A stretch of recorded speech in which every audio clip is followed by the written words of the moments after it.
elementary age kids need middle grade resources that are fun, that are sassy, that teach valuable lessons, and you want them to be respectful and biblically faithful. And that's what the Who, What, Why series is. I'm so excited about it.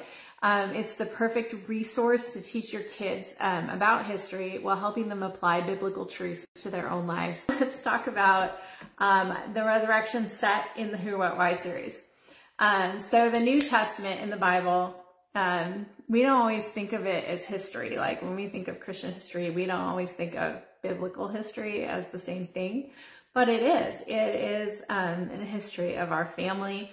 It's just written in scripture, which is inerrant, infallible, and inspired. So that part of the information is different, right?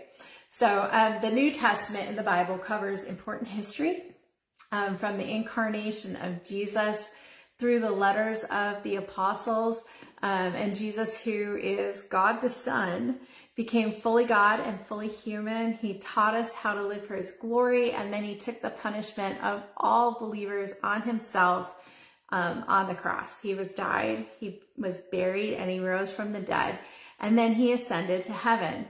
And one day, believers will also be resurrected to live forever with Jesus on the new earth. So that's incredibly exciting news. We want our kids to understand that at a deep level, and you can teach your kids about these truths with fun narrative and important biblical truths, theological doctrine from the Who, What, Why series. I wrote this set. I'm Danica Cooley, and it's published by Christian Focus Publications. Okay, I'm really excited about the Who, What, Why series. I'm especially excited about this new resurrection set. Who were the disciples? What was the cross? And why did the resurrection happen?